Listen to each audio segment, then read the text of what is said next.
जी नमस्कार। स्वागत है आप सभी का अपने यूट्यूब चैनल एसके एडुकेयर में। तो आज की इस वीडियो में हम बात करेंगे 5वीं कक्षा की जो हमारा लेसन है, लेसन नंबर 8, जिसका नाम है कदम का पेड़। और इस कविता के कवियत्री हैं सुभद्रा कुमारी चौहान जी। और आज की इस वीडियो में हम देखेंगे कि इस कदम का पेड़ जो कविता है, इसमें हमें कवियत्री जी ने क्या संदेश दिया है। तो चलिए वीडियो की शुरुआत करते हैं, देरी न करते हुए। सुभद्रा कुमारी चौहान द्वारा लिखी गई इस कविता में बालक के मन की भावनाओं का वर्णन किया गया है। इस कविता में बालक कन्हैया बनने की कामना करता है। आप सभी लोग इस बात को ध्यान रखना कि इस कदम का पेड़ जो कविता है, इसमें एक बालक है जो कन्हैया अर्थात कृष्ण बनने की कामना कर रहा है।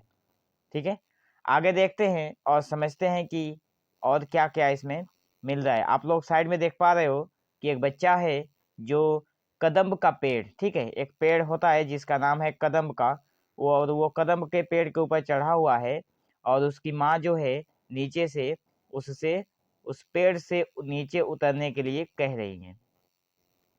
तो आगे देखते हैं इसमें हो क्या रहा है। कविता कुछ इस प्रकार है। यह कदम का पेड़ अगर माँ होता यमुना तीरे, मैं भी उस पर बैठ कन्हैया बनता धीरे धीरे।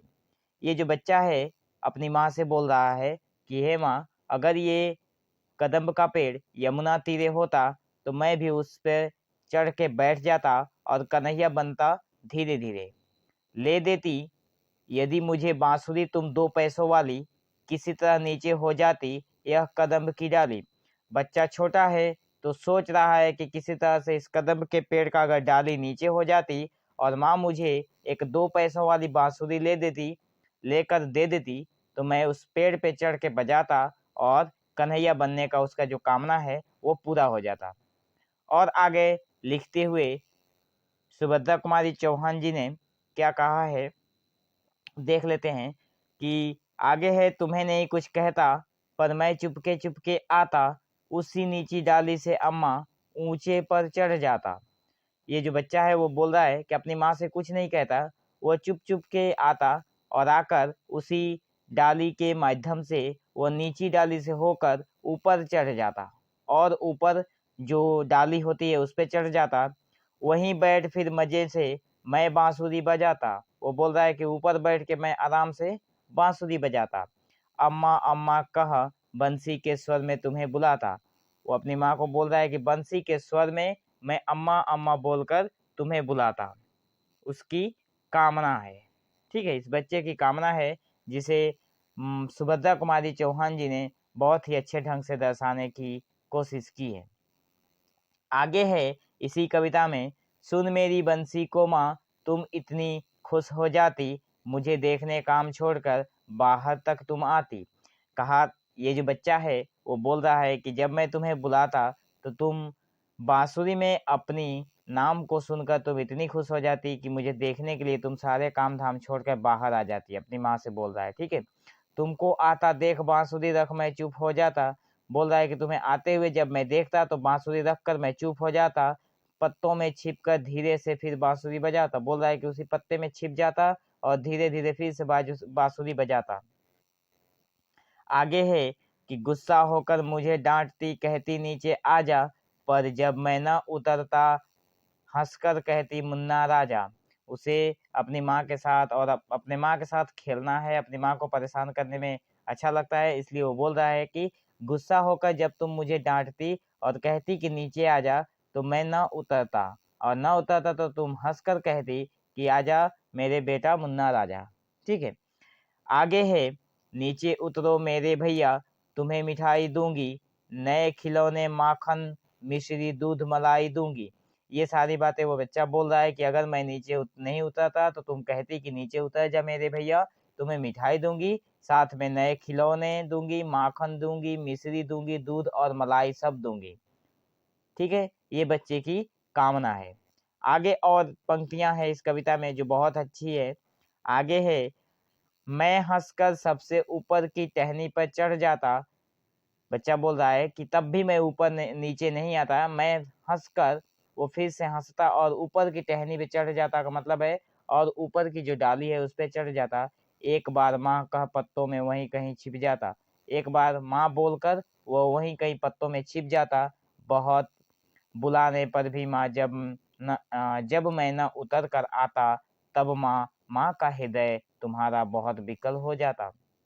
बोल रहा है कि तुम्हारे बहुत बुलाने पर जब मैं नीचे नहीं आता, तब तुम्हारा माँ का जो दिल है तुम्हारे पास वो बहुत विकल हो जाता। विकल होने का मतलब है बहुत परेशान हो जाता। ठीक है, आगे देखते हैं।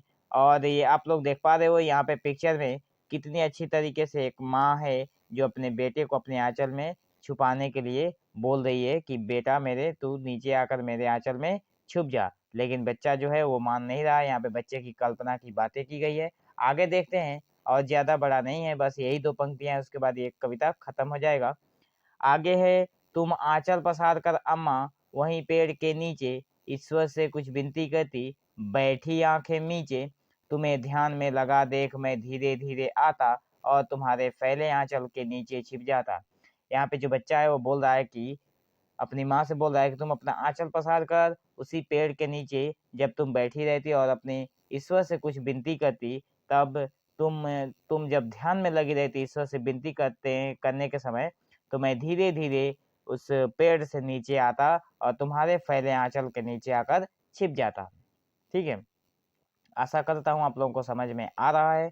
तो आगे देखते हैं कि तुम घबरा कर आंखें खोलती, फिर भी खुश हो जाती, जब अपने मुन्ना राजा को गोदी में ही पाती। अब देख रहा है कि जब वो, अब यहाँ पे बच्चा जो है वो बोल रहा है, उसका सिर्फ ये कल्पना है कि जब माँ अपनी आंखें खोलती तो इतना खुश हो जाती, पर वो माँ आंखें खोलते हुए खुश क्यों हो जाती? क्योंकि उसका जो मुन्ना राजा या फिर जो बेटा है वो उसकी गोदी में आकर सो रहा है। ठीक है, वो अपनी उसकी गोदी में उसके आंचल के नीचे आ गया है क्योंकि वो पेड़ से उतर गया है। इसी तरह कुछ खेला करते हम तुम धीरे धीरे, माह कदम का पेड़ अगर यह होता यमुना तीरे। बोल रहा है कि मैं इसी तरह से तुम्हारे साथ खेला करता अगर ये कदम का पेड़ थोड़ा, मतलब अगर ये कदम का पेड़ होता यमुना के तीरे। तीरे का मतलब है यमुना के किनारे। ठीक है, और इसके जो कवित्री हैं वो है सुभद्रा कुमारी चौहान। तो आशा करता हूँ आप लोगों को ये कविता बहुत अच्छी लगी होगी। इसके बाद इसके क्वेश्चन आंसर जो होंगे, प्रश्न उत्तर, उसको हम लोग इसके नेक्स्ट वीडियो में कवर करेंगे। तो अगर आप लोगों को ये वीडियो अच्छा लगा हो तो अपने दोस्तों के पास शेयर जरूर करना, और इसके क्वेश्चन आंसर पाने के लिए आप लोग चैनल को सब्सक्राइब जरूर करें। So thank you for watching this video. Have an awesome day.